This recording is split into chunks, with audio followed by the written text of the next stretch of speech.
Let's mic, देश का मिजाज, नॉर्थ ईस्ट। ये है let's mic more than radio. आप सुन रहे हैं पूर्वोत्तर भारत की खबरें।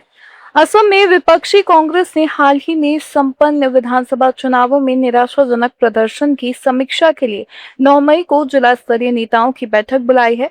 असम प्रदेश कांग्रेस कमेटी के महासचिव रमन्ना बरुआ ने सभी पार्टी नेताओं को गुवाहाटी की बैठक में भाग लेने के लिए गया है। बरुआ ने कहा कि असम पीसीसी अध्यक्ष गौरव गोगोई के निर्देशों के बाद बैठक बुलाई गई है।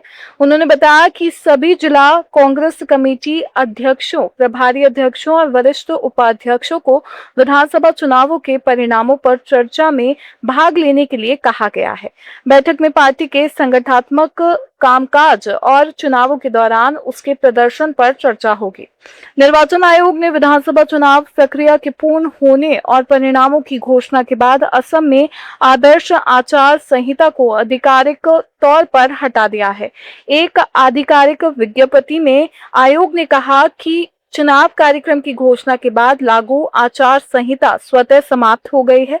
इसके साथ ही नवनिर्वाचित भाजपा के नेतृत्व वाली एनडीए सरकार और राज्य विभाग अब नियमित प्रशासनिक और शासन संबंधी गतिविधियां फिर से शुरू कर सकते हैं। असम के एडवोकेट जनरल देवजीत सेखिया ने वर्तमान राज्य सरकार का कार्यकाल पूरा होने पर अपने पद से इस्तीफा दे दिया है। मुख्यमंत्री हिमंता बिस्वा शर्मा ने राज्यपाल लक्ष्मण प्रसाद आचार्य को अपना इस्तीफा सौंप दिया था।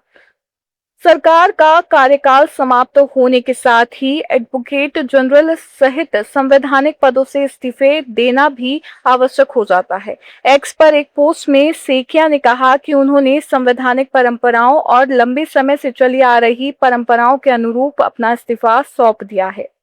असम भाजपा अध्यक्ष दिलीप सेखिया ने कहा कि राज्य में नई सरकार के गठन से पहले भाजपा विधायक दल और एनडीए विधायक दल की बैठकें 10 मई को होगी। भाजपा के राष्ट्रीय अध्यक्ष जेपी नड्डा और हरियाणा के मुख्यमंत्री नायब सिंह सैनी की उपस्थिति में होने वाली इन बैठकों में विधायक दल के नए नेता का चुनाव होने की उम्मीद है। सेकिया ने कहा कि भाजपा विधायक दल की बैठक के बाद नए मंत्रिमंडल पर, जिसमें नए चेहरों को शामिल करने की संभावना भी शामिल है, निर्णय लिया जाएगा। असम राज्य विद्यालय शिक्षा बोर्ड प्रथम डिवीजन ने 2026 की HSLC कंपार्टमेंटल परीक्षा का कार्यक्रम घोषित कर दिया है। ये परीक्षा 29 मई से शुरू होकर 5 जून तक चलेगी।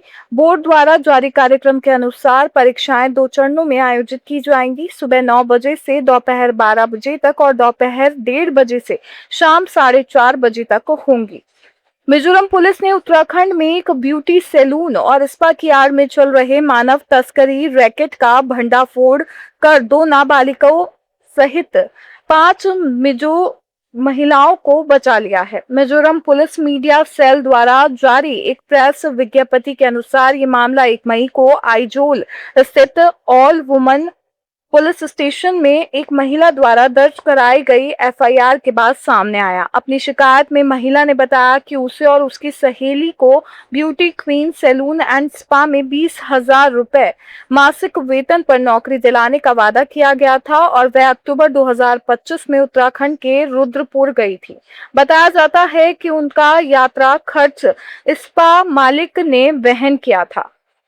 अरुणाचल प्रदेश के फोटोग्राफर चोवना मीन ने पड़ोसी देशों के आध्यात्मिक और सांस्कृतिक स्थलों को जोड़ने वाले पर्यटन सर्किट विकसित करने का प्रस्ताव दिया है। तवांग में पूर्वोत्तर भारत में बौद्ध सर्किट के विकास विषय पर आयोजित बौद्ध महोत्सव में चोवना मीन ने कहा कि इस पहल को एक विशिष्ट वैश्विक पहचान प्रदान करने के लिए इसे तवांग पहल के रूप में ब्रांडेड किया जाए। महोत्सव में नेपाल, भूटान, श्रीलंका और भारत के कई राज्यों के प्रतिनिधियों ने भाग लिया। मीन ने कहा कि प्रस्तावित सर्किट में अरुणाचल प्रदेश, असम तथा झारखंड के प्रमुख बौद्ध स्थलों को शामिल करने के साथ ही पड़ोसी देशों के गंतव्यों को भी जोड़ा जाना चाहिए। असम, त्रिपुरा, मेघालय, मणिपुर, अरुणाचल प्रदेश, मिजोरम, नागालैंड और सिक्किम की ताजा खबरों के इस बुलेटिन को रोजाना सुनने के लिए डाउनलोड करें लेट्स माइक ऐप। जुड़े रहिए लेट्स माइक के साथ।